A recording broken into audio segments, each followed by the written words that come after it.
বিশাল এক গাছ, যার শাখাগুলো সোনালী পাতায় আচ্ছাদিত। নিচে গাছের শিকড়গুলো ছড়িয়ে রয়েছে, আর পাতাগুলো ঝরে মাটিতে তৈরি করেছে সোনালী গালিচার মতো এক মোহনীয় দৃশ্য। সোনালী পাতায় আচ্ছাদিত গাছটি আকাশের দিকে প্রসারিত করে রেখেছে তার শাখা প্রশাখা, যা দিনের বেলা সূর্যের আলোতে আরো উজ্জ্বল হয়ে উঠেছে। আকাশের নীলের নিচে এই সোনালী গাছ যেন প্রকৃতির এক জীবন্ত চিত্রকর্ম।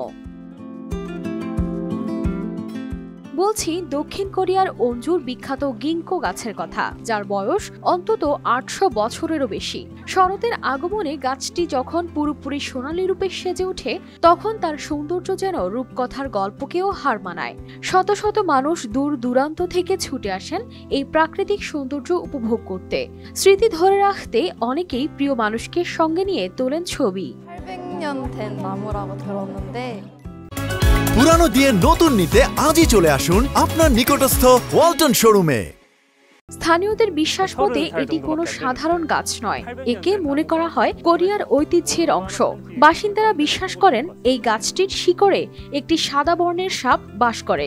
তাদের বিশ্বাস এই সাপের কারণেই গাছটি এত শক্তিশালী ও দীর্ঘজীবী হয়েছে। এছাড়া অঞ্জুর কৃষকরা মনে করেন এই গাছটির পুরোটা শরতে সোনালী হয়ে উঠলে তাদের জন্য শুভ লক্ষণ, কারণ সোনালী বর্ণ ফসল ভালো হওয়ার ইঙ্গিত দেয়। এই বিশ্বাসের কারণে গাছটির প্রতি তাদের আলাদা মায়া রয়েছে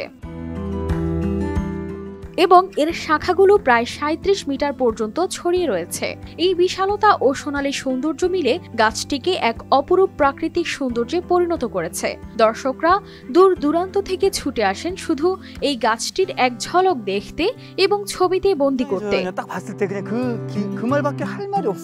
১৯৬৪ সালে এই গিঙ্কো গাছকে প্রাকৃতিক স্মৃতিসৌধ হিসেবে সংরক্ষণের আওতায় আনা হয়। এই গাছটি যেন সেই পুরনো দিনের সাক্ষী, যা আজও মাথা উঁচু করে দাঁড়িয়ে আছে প্রকৃতির সৌন্দর্য আর ইতিহাসের গল্প বয়ে নিয়ে। কানিস ফাতেমা শিমু, RTV।